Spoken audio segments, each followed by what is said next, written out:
Assalamualaikum warahmatullahi wabarakatuh. Selamat malam sahabat jiwa. Kembali lagi di acara Bincang Jiwa setiap hari Rabu malam. Kali ini bersama saya, Tiwi, sebagai host yang akan menemani sahabat jiwa pada acara Bincang Jiwa edisi kali ini.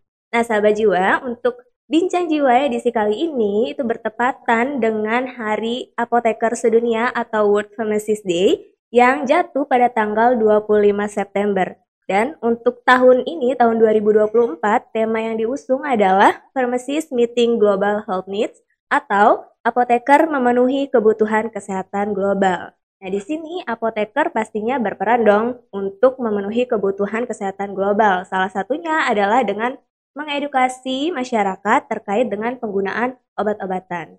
Nah, sahabat jiwa, obat-obatan sendiri itu secara umum dibagi menjadi dua. Ada obat konvensional yang biasa diperoleh dari rumah sakit setelah periksa dari dokter atau dari klinik atau apotek, dan juga ada obat-obatan herbal atau obat-obatan tradisional.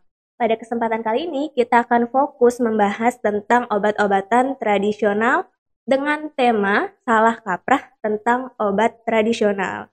Ternyata di sekitar kita nih sahabat jiwa masih banyak nih penggunaan obat-obatan herbal tanpa tahu apa sih sebenarnya kegunaan obat-obatan herbal ini, kemudian bagaimana penggunaan yang tepat, bahkan banyak asumsi atau ekspektasi yang kurang tepat terkait dengan penggunaan obat-obatan herbal atau tradisional. Nah, di sini akan kita bahas bersama dengan narasumber yang sudah ada bersama saya. Hadir di sini ada apoteker Maizun. Selamat malam Mas Selamat malam Maizun. Mbak Tiwi, selamat malam sahabat jiwa yang ada di rumah. Baik, gimana kabarnya nih Mas Maizun? Alhamdulillah sehat-sehat. Mungkin Semoga sahabat jiwa yang ada di rumah juga sehat. amin amin. Bisa disapa dulu sekalian ini menyambut Hari Iya, Apoteker Sedunia nih Mas eh, Maizun. sambil mengucapkan selamat Hari Apoteker Sedunia tanggal 25 September nanti. Semoga apoteker sukses. Makin jaya ya untuk selamat Hari Apoteker Sedunia. Baik, di sini kita akan membahas tentang salah kaprah tentang obat tradisional nih Mhm. Mas Maizun. Nah, sebelum kita masuk lebih dalam ke pembahasan tentang apa sih salah kaprahnya tentang penggunaan obat-obatan tradisional ini, mungkin bisa dijelaskan dulu ke sahabat jiwa. Mungkin sahabat jiwa juga pengen tahu apa sih sebenarnya obat herbal itu. Oke, jadi obat tradisional itu sendiri kalau misalnya dari Kementerian Kesehatan didefinisikan sebagai sediaan yang berasal dari tanaman, hewan ataupun mineral ataupun gabungan di antaranya yang berkhasiat sebagai obat. Baik itu khasiat sebagai obatnya diklaim secara turun-temurun ataupun tidak, dan bahan-bahannya itu belum terstandarisasi seperti itu. Jadi, Baik, ternyata kalau untuk obat-obatan herbal sendiri atau obat tradisional itu lebih ke arah turun-temurun ya iya dari betul, nenek moyang gitu ya secara bahasanya. empiris Hmm. kayak gitu.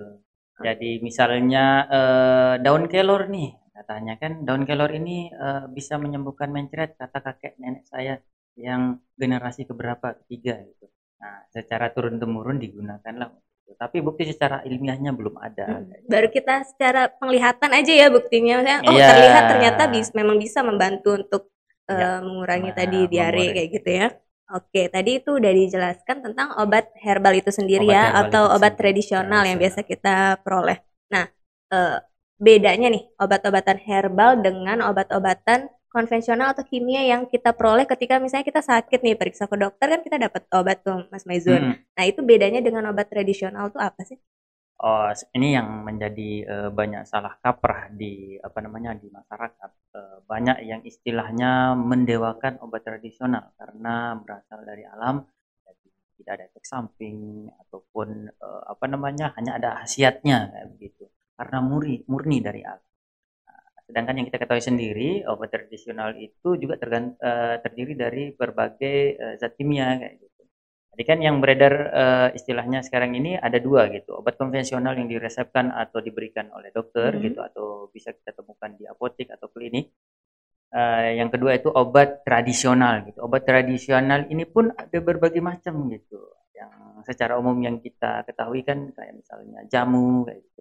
Secara turun temurun itu bisa mengobati klaimnya kayak gitu. Tapi secara ilmiah belum ada.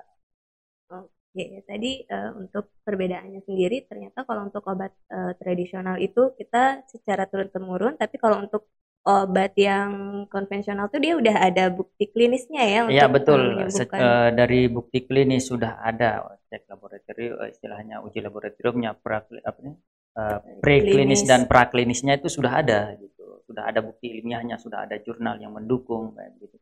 Bukan hanya sebatas omongan, istilahnya dari generasi ke generasi, tapi sudah ada jurnalnya. Sudah dibuktikan gitu secara ilmiah.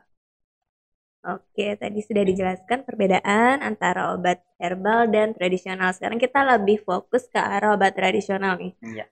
Untuk mungkin macam-macam obat tradisional yang bisa kita temui di sekitar kita tuh apa aja sih Mas Mizu? Ya, di masyarakat sendiri kan secara umum obat tradisional itu yang dikenal hanya jamu aja. Ya. Padahal obat tradisional itu dari Kementerian Kesehatan itu dibagi menjadi 3. Yang pertama itu tingkatan yang pertama itu jamu. Jamu ini sendiri adalah obat tradisional yang khasiatnya itu diwariskan secara turun-temurun. Nah, bahan bakunya itu tidak wajib untuk terstandarisasi. Jadi jamu ini bebas gitu. Mau ngambil istilahnya rimpang temulawak atau rimpang jahe gitu digabung jadi satu terus dijadikan jamu, itu sudah jadi jamu gitu. Sudah jadi istilahnya obat untuk misalnya pegalinu kayak gitu secara turun temurun itu untuk mengobati pegalinu. Nah, yang kedua itu ada namanya jamu yang naik kelas yaitu obat herbal terstandar. Obat herbal terstandar ini sendiri dia sudah melalui uji preklinis. Nah, jadi sudah dilakukan uji laboratorium baik itu di hewan coba ya. Jadi sudah ada istilahnya bukti ilmiahnya secara laboratorium itu obat herbal terstandar dan bahan bakunya itu sudah terstandarisasi sesuai dengan farmakope Indonesia. Dan yang selanjutnya itu adalah obat fitofarmaka. Fitofarmaka ini adalah istilahnya tingkatan terakhir dari obat tradisional yang mana fitofarmaka ini sama dengan obat konvensional sudah melalui tahapan uji preklinis di laboratorium sudah lolos. Selanjutnya sudah dilakukan uji praklinis, sudah dilakukan diuji di manusia sendiri gitu, di berbagai macam situasi dan kondisi. Jadi sudah didapatkan khasiatnya emang terbukti gitu secara klinis. Jadi sudah sama dengan obat konvensional itu farmaka. Jadi ada 3. Ada obat tradisional nggak cuma jamu aja ternyata ya, ternyata ada 3 tadi dijelaskan ada jamu, kemudian obat herbal terstandar dan fitofarmaka. Dan ternyata fitofarmaka ini sama ya, dia udah melewati uji preklinis dan uji klinis juga ya. Sama kayak obat konvensional, cuma bahan-bahannya memang dari alam kayak gitu. Dan ternyata banyak banget nih ya kategori-kategori dari obat-obat tradisional, nggak cuma jamu aja, karena mungkin sekitar kita saat ini banyak yang ngira obat tradisional tuh hanya jamu aja, hanya rimpang kayak gitu. Ternyata ada jamu, obat herbal terstandar dan fitofarmaka. Nah, cara kita membedakan nih 3 kategori ini tuh gimana sih Mas Mazu? Cara kita membedakan 3 kategori ini, kalau yang jamu berarti untuk membedakan atau untuk sebagai penanda dari 3 ini itu ada logonya masing-masing di setiap kemasan biasanya. Ya, yang pertama itu jamu itu dia berbentuk lingkaran, terus dia itu ada gambar daun kayak gitu, ada gambar tanaman, mengerucut gambar tanaman. Selanjutnya itu ada obat herbal terstandar itu sendiri ada kayak kristal atau bintang gitu, tapi ada 3. Ada 3 di dalam lingkaran itu ada 3 kristal. Selanjutnya itu ada fitofarmaka. Fitofarmaka itu adalah tunggal bintang kayak kristal gitu di dalam lingkaran, kristal di dalam lingkaran. Itu sebagai penandanya di antara ketiga ini. Dan itu penandanya bisa kita lihat di kemasannya ya? Ya, di kemasannya wajib dicantumkan biasanya.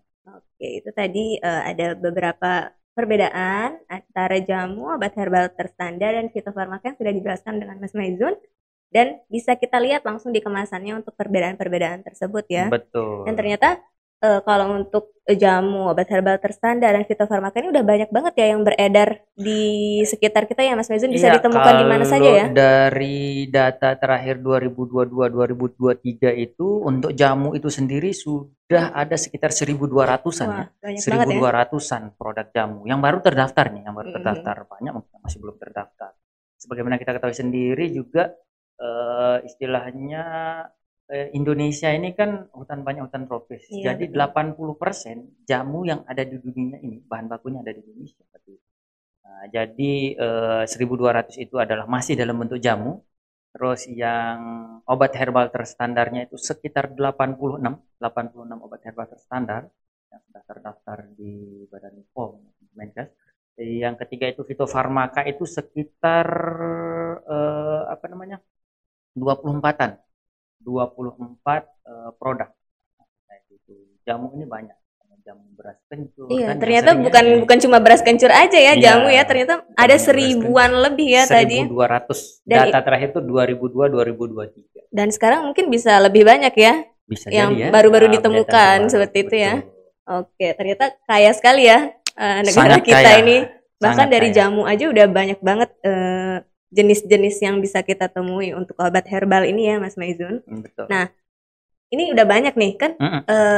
obat tradisional kita udah banyak nih, udah bisa kita temuin di mana aja, gampang Iya. nih kita akses nih untuk memperoleh obat-obat tradisional. Apakah penggunaan obat tradisional ini sendiri tuh aman gak sih dikonsumsi setiap hari oleh masyarakat Nah, kayak gitu?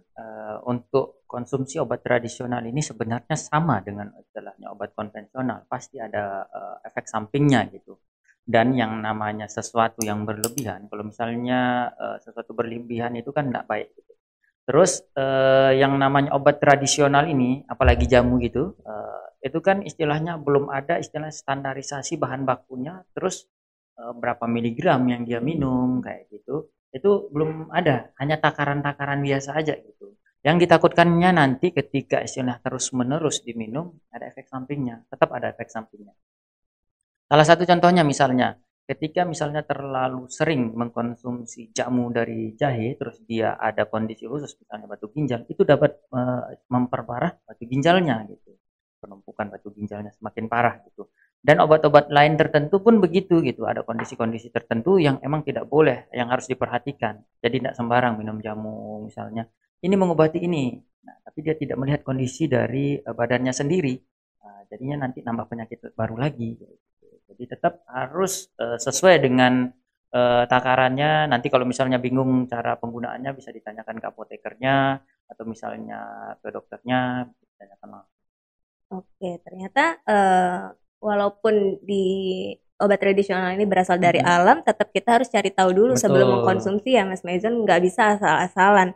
Nah, mungkin sebelum lebih jauh tadi kan udah dijelaskan nih beberapa macam obat tradisional. Mungkin sahabat juga masih bingung nih di rumah, Mas Mm-mm. Maizun. Apa sih contohnya? Contoh Ya. misalnya kayak jamu, terus tadi obat herbal terstandar dan fitofarmaka yang biasa mungkin kita temui, mungkin bisa diberi contoh Ya contoh ini ya, sedikit, bukan iklan tapi contoh ya. bukan iklan ya. Contoh jamu yang biasa ditemukan itu, contohnya itu ada tadi kan jamu beras kencur biasanya kan. Terus yang jamu dalam bentuk kemasan itu ada untuk mengobati, bukan mengobati, untuk membantu mengurangi nyeri wasir itu biasanya ada namanya Ambifeng. Terus ada namanya kurkuma sari temulawak yang fungsinya itu untuk membantu menambah nafsu makan dan membantu melindungi fungsi organ hati. Nah, ekstrak kurkuminnya. Terus selanjutnya itu ada namanya, ini jamu ya, masih berkutat di Oh, ini jamu. masih yang bagian jamu Yang ya tadi, jamu Mas ya, Maizun? yang jamu itu ada namanya Stop RE untuk apa namanya? Mengurangi ini mengurangi diare. Jadi itu masih jamu gitu. Jadi belum obat herbal terstandar, belum karena hanya ekstrak-ekstrak tanamannya saja yang dijadikan jamu. Terus selanjutnya itu ada namanya obat herbal terstandar. Obat herbal terstandar ini contohnya itu ada namanya lelap. Lelap ini fungsinya untuk membantu meringankan yang susah tidur. Yang kedua itu ada namanya diapet, mungkin sering ini ya, diapet banyak diiklankan untuk diare, itu termasuk obat herbal terstandar. Selanjutnya itu ada fitofarmaka. Fitofarmaka ini contohnya itu ada apa namanya stimuno. Stimuno ini terbuat dari ekstrak Phyllanthus niruri. Fungsinya untuk meningkatkan sistem kekebalan tubuh. Selanjutnya itu ada namanya Tensigard. Tensigard ini fungsinya untuk membantu mengontrol tekanan darah. yang isinya itu ada api herba atau apa namanya tumbuhan saledri sama ortosipon atau kumis kucing itu isinya. Itu contoh yang fitofarmaka. Dan masih banyak Masih lagi, banyak lagi dan nggak ya. mungkin disebutin satu-satu ya di sini karena waktunya nanti Ya, bisa waktunya. sampai besok ya. Kalau misalnya disebutin satu-satu, karena tadi jamu aja udah 1000 lebih ya 1000-an macamnya. jamu. Dan tetap harus hati-hati kita ya dalam memilih obat-obatan tradisional Betul, ini bukan ya, tetap waspada berarti juga. karena istilahnya bahan bakunya dari alam, jadinya minim efek samping ataupun aman istilahnya untuk dikonsumsi. Tetap ada panduannya, tetap harus kita ketahui informasi dari bahan yang terkandung di dalam misalnya jamu tersebut. Jangan sampai nanti bahan yang misalnya ada jamu sasetan atau kemasan yang ngeklaimnya itu bisa menyembuhkan gitu. Sedangkan klaim untuk menyembuhkan itu tidak boleh di obat tradisional. Klaim di obat tradisional itu adalah membantu, membantu mengurangi, membantu istilahnya menyembuhkan kayak gitu. Sebagai contoh, misalnya di iklan biasa banyak tuh di Facebook, Di di Instagram, di Instagram kayak TikTok gitu kan, bahkan di sekarang ya. TikTok yang lagi viral kan di TikTok kayak gitu kan, obat untuk menyembuhkan tuberkulosis. Padahal secara ilmiah, secara bukti ilmiah, untuk obat tuberkulosis itu masih berkutat di antibiotik itu saja. Gitu. Belum ada penemuan baik dari itu obat bahan alam atau apapun itu yang bisa mengobati tuberkulosis selain antibiotik. Ya. Ternyata ini salah satu ini ya, yang membuat salah kaprah Betul, itu yang membuat masyarakat salah kaprah terkait masyarakat. dengan obat-obatan tradisional, bahwa tidak obat-obatan tradisional ini tidak secara langsung dapat menyembuhkan kayak gitu ya. Iya, betul. Sejatinya namanya obat tradisional ini sendiri itu sebenarnya untuk proses apa namanya itu preventif atau pencegahan dan promotifnya. Sedangkan untuk kuratifnya itu lebih ke obat konvensional. Namun ketika penggunaan jamu atau obat tradisional ini untuk penggunaan kuratif itu membutuhkan waktu yang agak lama, lumayan lama. Butuh waktu. Jadi kalau misalnya sekarang nih obat apa namanya pasiennya lagi demam, disuruhlah untuk misalnya dia konsumsi obat misalnya jamu. Jamu itu misalnya kalau dalam bahasa kalau di orang Sasak itu sebenarnya misalnya dipopot gitu kan pakai daun bantel kayak gitu pagi-pagi. Itu butuh waktu yang lumayan lama. Sedangkan istilahnya misalnya pasiennya ini butuh cepat untuk diturunkan demamnya. Jangan sampai nanti ketika demamnya terlalu tinggi bisa mengakibatkan kejang. Apalagi di Gitu. anak-anak ya. Betul, apalagi anak-anak. Terus kan yang kalau obat konvensional kan ketika kita apa namanya memberikan paracetamol misalnya untuk demamnya itu sekitar 1 atau 2 jam itu langsung terlihat efeknya kayak gitu. Oke, itu tadi beberapa asumsi mungkin ya dari Iya. masyarakat yang bahwa obat tradisional itu banyak yang berasumsi bisa menyembuhkan gitu. Termakan iklan gitu Termakan ya. iklan, betul. Termakan iklan, bahwa lebih obat tradisional ini lebih ke promotif, preventif, dan kalaupun kuratif itu dia Membutuhkan lama waktu. ya, dan Ya, dia lebih membutuhkan kayak waktu. untuk pendukung ya. Ya, terapi Pendukung. istilahnya rehabilitatif terus preventif. Misalnya kita mau meningkatkan daya tahan tubuh supaya nggak gampang sakit gitu, nah itu kita dianjurkan untuk mengkonsumsi misalnya jamu. Kuratifnya kita lebih bagus ke apa namanya menggunakan apa obat konvensional. Dan periksa dulu dong pastinya Periksa ya dulu ke ke dokter ya. dokter, Kita kayak harus gitu. konsultasi dulu ke dokter, nanti tentang obat-obatannya bisa konsultasi ke apotekernya kayak Betul. gitu. Nah, ternyata memang harus banyak hal yang diperhatikan juga, nggak bisa salah-salah walaupun obat herbal atau tradisional ini berasal dari alam kayak gitu. Banyak yang harus kita perhatikan, kita cari tahu dulu informasinya, nggak bisa asal-asalan, harus cerdas kita dalam memilih obat-obatan tradisional. Berarti tadi balik lagi nih ke pertanyaan bahwa tidak semuanya bisa aman dikonsumsi ya Mas Ya, Maizun untuk betul. obat-obat tradisional ini? Harus ada istilahnya tetap ada takaran sama dosisnya. Gitu.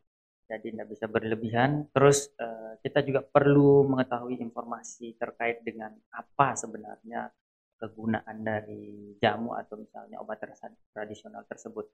Dan apakah misalnya obat tradisional tersebut tidak kontraindikasi dengan apa namanya sakit kita yang kita alami.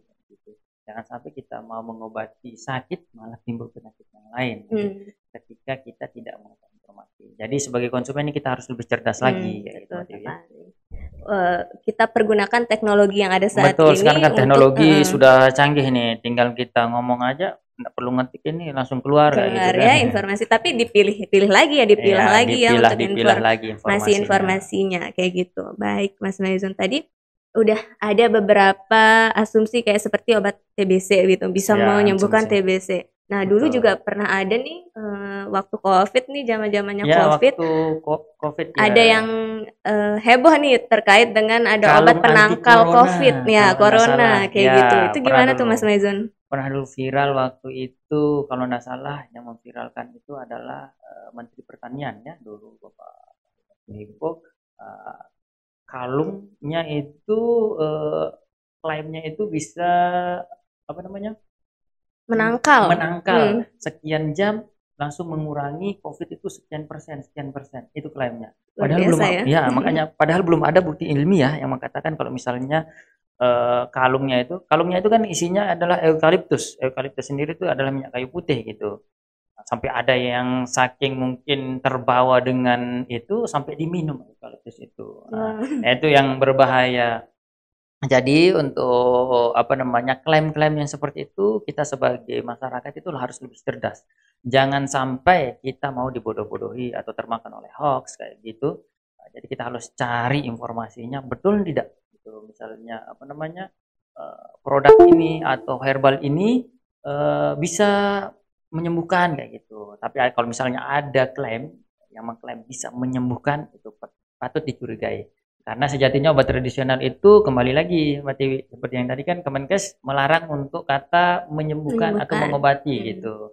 Nah, bisa itu untuk membantu kayak gitu. Jadi kalau misalnya ada iklan nih Mas Maizun, obat ini, obat herbal ini dapat menyembuhkan, kita harus hati-hati juga tuh ya. Ya betul, kita harus hati-hati. Ya harus cerdas-cerdas lah dalam memilih obat-obatan. Nah tadi di awal tadi Mas Maizun udah jelasin nih ada gimana sih perbedaan antara obat tradisional dan obat konvensional. Nah, kalau misalnya kita mengkonsumsi secara bersamaan, misalnya kita ada penyakit nih, kita periksa ke dokter, terus dapat obat konvensional atau dapat yang kimia kayak gitu dari dokter, tapi kita tetap pengen minum obat herbal atau obat tradisional tuh gimana? Boleh nggak sih diminum secara bersamaan atau harus ada yang diperhatikan juga nih? Nah, ini pertanyaan yang sering muncul ketika apa namanya pada saat pelayanan informasi obat di farmasi RSJ gitu banyak. Misalnya pasien-pasiennya di sana selain dapat obat dari rumah sakit itu mereka mau minum apa namanya jamu kayak gitu kan. Nah, jadi harus diperhatikan yang namanya jamu itu terdiri dari berbagai macam komponen zat kimia yang ada di dalamnya gitu. Jadi ketika nanti dibarengi dengan obat konvensional, ditakutkannya itu adalah berinteraksi gitu. Jadi alangkah baiknya nanti ditanyakan dulu kepada dokternya, kepada apotekernya terkait misalnya ada obat tambahan kayak misalnya jamu gitu, ditanyakan ke apotekernya atau dokternya supaya tidak salah nanti pada saat meminum obat, jangan sampai menimbulkan sakit yang lain lagi. Sejatinya kalau misalnya obat tradisional itu jika ada misalnya mengkonsumsi obat konvensional itu harus dijeda waktu pemakaiannya. Penjedaan waktu minumnya itu berkisar antara 3 sampai 4 jam sekitar gitu. Oke, tadi ternyata memang harus ada yang diperhatikan yaitu penjedaan ya. Penjedaan dalam minum obat tradisional dengan obat konvensional. Tapi balik lagi ketika kita pengen tahu lebih dalam lagi, baiknya konsultasi gitu ya ke dokter, kemudian di apoteker biar nggak salah nih kita minum, malah pengennya kan dengan minum dua-duanya ini bisa mempercepat ya percepat sembuh, malah jadi makin sakit nih. Jadi memang harus ada yang diperhatikan karena di dalam obat herbal sendiri itu juga banyak kandungan kimianya ya, ternyata zat kimianya ya. Istilahnya dalam satu dalam satu rimpang kunyit itu saja ada berbagai macam zat kimia gitu. Ada kurkuminnya, ada taninnya, ada macam lah sebagian banyak itu. Ada alkaloidnya kayak gitu. Jadi ketika itu yang ditakutkan ketika diminum bersamaan dengan obat konvensional, interaksinya itu makanya disarankan untuk dijeda waktu minum obat. Oke, baik, luar biasa sekali nih informasinya untuk sahabat jiwa di rumah bisa lebih diperhatikan lagi ya dalam mengkonsumsi obat-obatan. Nah, kalau untuk ini nih Mas Mezun, banyak juga Hmm, tadi kan banyak nih pertanyaan dari pasien yang kayak tadi nih, boleh nggak sih bersamaan diminumnya? hmm. Nah, kadang tuh juga ada ibu hamil, ibu menyusui, atau orang-orang dengan penyakit kronis, misalnya diabetes, hipertensi itu datang pengen minum obat tradisional, itu boleh nggak sih? Misalnya ke apotek nih beli obat tradisional, ditanya tuh boleh nggak sih sebenarnya? Nah, kalau misalnya dia apa namanya dengan kondisi tertentu, jadi itu ya, Kondisi dengan tertentu. kondisi tertentu apakah dia hamil, menyusui ataupun penyakit-penyakit yang lainnya itu harus dikonsultasikan dulu dengan dokternya ataupun nanti ditanyakan ke apotekernya supaya tidak salah gitu dalam mengkonsumsi obat. Jangan sampai kembali lagi tadi pengennya mengobati gitu, pengennya untuk lebih mempercepat sembuhnya malah nanti jadinya menambah penyakit baru lagi kayak gitu. Sebagai contoh misalnya dia tadi apa namanya dia sakitnya itu batu ginjal terus dia dapat misalnya iklan kayak gitu sari jahe yang bisa untuk Iya. meningkatkan untuk mempercepat penyembuhan gitu kan Mm-mm. dia konsumsilah misalnya sari jahe tersebut. Nah, mengkonsumsi sari jahe tersebut bisa memperburuk batu ginjalnya itu Mbak Dewi. Oke. Salah satunya. Jadi harus tetap Memang untuk harus dikonsumsikan apa dikonsultasikan ya. dikonsultasikan ke dokternya, ke apotekernya gitu. Apalagi kayak Supaya misalnya tidak salah. ibu hamil menyusui itu kan rentan tuh ya untuk ke Betul. bayinya juga ya. Apalagi udah kalau sudah trimester terakhir itu atau mau trimester pertama atau terakhir itu kalau bisa yang namanya obat-obatan itu dihindari kalau Hmm. untuk ibu hamil ya. Jangan sampai nanti tergiur dengan untuk mempermudah ini apa namanya melahirkan. Melahirkan Nah, biar nggak gitu. susah gitu ya, makin Dia gampang gitu. konsumsi jamu kayak gitu. Ya, terus nanti untuk supaya anaknya lebih pintar konsumsi jamu. Nanti malah jadi apa? Ada muncul efek yang tidak Efek yang kita lain itu inginkan yang ya. kita tidak inginkan. Nah, itu yang tidak diinginkan kalau muncul efek yang lain tersebut. Baik, ternyata memang nggak bisa asal-asalan ya, Nggak bisa balik lagi ya, salah-salah. nggak bisa asal-asalan kita dalam memilih obat-obatan tradisional walaupun tagline-nya itu dari alam gitu ya. Walaupun Karena kan kita ya mikirnya dari alam tuh ya udah pasti aman gitu kan. pure gitu kan. Pure, alami, nature gitu kan, aman. Tapi ternyata banyak yang harus diperhatikan lagi nih untuk sahabat jiwa. Nah, kebetulan ada pertanyaan juga nih dari sahabat jiwa di rumah terkait tema kita di malam hari ini. Ini pertanyaannya nih Mas Maizun, bagaimana nih cara mengetahui mana obat herbal asli atau palsu? Karena saat ini banyak dijual ternyata obat-obatan herbal Mm-mm. di toko online secara bebas. Baik itu misalnya kalau kita buka toko Hijau, hijau, toko oren gitu kan. oren tuh kan Banyak. gampang banget nih kita nyari nih sekarang Mas Maizun. Nah, gimana Iya, cara kita betul. membedakan nih untuk obat-obatan yang herbal yang asli atau palsu kayak gitu? Sudah berseliweran banyak gitu Iya, klaim-klaim benar. apalagi klaim. Ini bisa menyembuhkan penyakit ini bisa menyembuhkan penyakit Belum itu. lagi ditambah diskon-diskonnya yang Iya, besar nih kalau betul di dari online nih. diskon dari platformnya gitu kan. Mhm. Eh, Kembali lagi kita sebagai konsumen jangan mudah tergiur dengan iklan-iklan yang ada di media sosial ataupun di online shop kayak gitu. Yang harus diperhatikan cara membedakannya itu adalah yang pertama itu kita harus perhatikan tanda registrasinya gitu. Kalau misalnya baik jamu itu apa namanya obat herbal standar ataupun itu farmaka itu pasti ada tanda registrasinya. Tanda registrasinya itu tercantum di kemasannya biasanya. Nah, di kemasannya itu sudah ada kan tanda registrasinya itu. Kalau misalnya masih ragu lagi, kita mau cek tanda registrasinya itu bisa kita cek ke websitenya POM kayak gitu Mbak Tiwi. Jadi untuk apa namanya supaya kita tidak dikelabuhi oleh Mhm. penjual-penjual yang nakal kayak gitu ya. Iya. Tetap harus kita lihat ya dari pertama izin edarnya tadi ya, bisa Betul. dicek di websitenya BPOM, kita bisa cek ada nomornya di situ ya. Iya, nomor Apakah tanda dia registrasinya. ada di website itu. Kalau misalnya kita nggak temuin tuh harus kita waspadain ya Iya, Mas Maizun ya. salah satu ciri-ciri yang palsu nih kalau misalnya sudah tidak ada terdaftar di POM kayak gitu. Oke, terus dari komponennya juga ya, komposisinya ya, Iya, dari komposisi. komposisi, terus mungkin janganlah tergiur dengan harga yang miring banget gitu ya. Harga miring tagline yang Mm-mm. istilahnya kayak kata-kata mutiara Mm. gitu sampai pengen mau beli gitu dengan kata-katanya itu. Apalagi ditambah kalau misalnya ada iklan dari influencer Iya, favorit kita nih, pasti kayak pengen deh beli gitu karena dari dia nih berefek nih. Pastinya di kita mungkin bisa juga nih kayak gitu kan. Banyak tuh sekarang ya. Kembali lagi kita harus lebih pintar Mm. gitu kan, jangan kita mau untuk terima saja apa yang dibilang, apalagi kan sekarang banyak influencer gitu kan, influencer yang mengiklankan produk-produk. Nah, kan mereka ini mengiklankan aja gitu. Apakah khasiatnya betul atau tidak itu bagaimana gitu kan. Jadi kita harus perhatikan kembali lagi yang tadi bahan-bahannya sama enggak istilahnya, sinkron enggak antara bahan-bahannya dengan kegunaannya.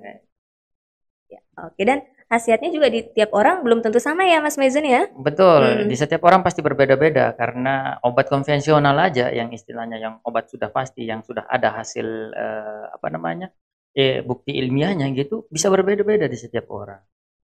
Baik, luar biasa sekali penjelasan Mas Maizun nih dari awal mengenai obat-obatan tradisional, di mana tema kita sekarang salah kaprah tentang obat tradisional. Ternyata Ya, di masyarakat masih banyak asumsi-asumsi, bahkan ekspektasi yang kurang ekspektasi tepat yang ya, terlalu tinggi yang terhadap terlalu obat tinggi tradisional. terhadap obat tradisional nih. Jadi sahabat jiwa harus lebih cerdas lagi dalam memilih obat tradisional, bukan cuma konvensional nih. Obat tradisional juga harus dipilih-pilih juga nih ya. Iya, Dan betul. tentunya ketika memilih bisa saja konsultasi kepada dokter pada saat periksa dan kepada apoteker ya ketika di saat pengambilan obat di rumah sakit atau di apotek kayak gitu.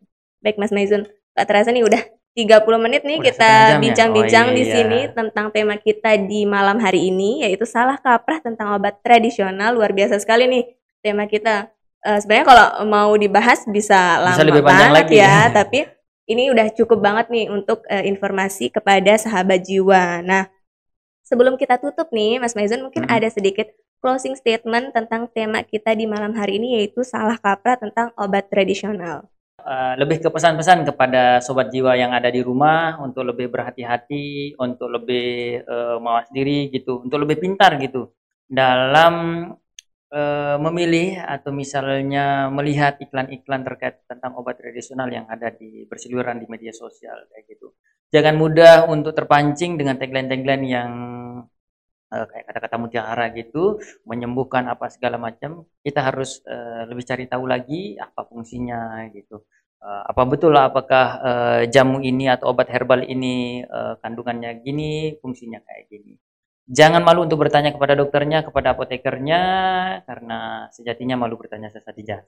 Oke, luar biasa sekali. Baik, terima kasih Mas Maizun atas bincang-bincangnya yang luar biasa di malam hari ini tentang tema kita nih, salah kaprah tentang obat tradisional. Jadi jangan malu bertanya ya kepada dokter ya, kepada apoteker juga ya, karena di sini kita sekaligus nih hari ini memperingati Hari Apoteker Sedunia nih ya, dengan tema apa nih Mas Maizun temanya di tahun 2024 ini, yaitu apoteker memenuhi kebutuhan kesehatan global. Jadi sekali lagi selamat Hari Apoteker Selamat Hari Apoteker Sedunia ya, untuk teman-teman di seluruh dunia. Iya, luar biasa, pada tanggal 25 September ya. Hari Rabu nanti. Ya. Baik, terima kasih sekali lagi nih kepada narasumber Mas Maizun, terima Apoteker kasih, Maizun. Terima kasih juga untuk sahabat jiwa yang menonton di rumah. Terima kasih sudah menonton acara ini. Terima kasih untuk host kita. Oke, terima kasih juga nih, terima kasih kembali dan terima kasih lagi kepada narasumber. Saya juga mengucapkan terima kasih juga kepada sahabat jiwa yang telah menyaksikan Bincang Jiwa malam hari ini. Mohon maaf apabila ada yang kurang berkenan pada sahabat jiwa. Saya dan segenap kru yang bertugas pamit undur diri. Sampai jumpa di Bincang Jiwa lainnya. Wassalamualaikum warahmatullahi wabarakatuh.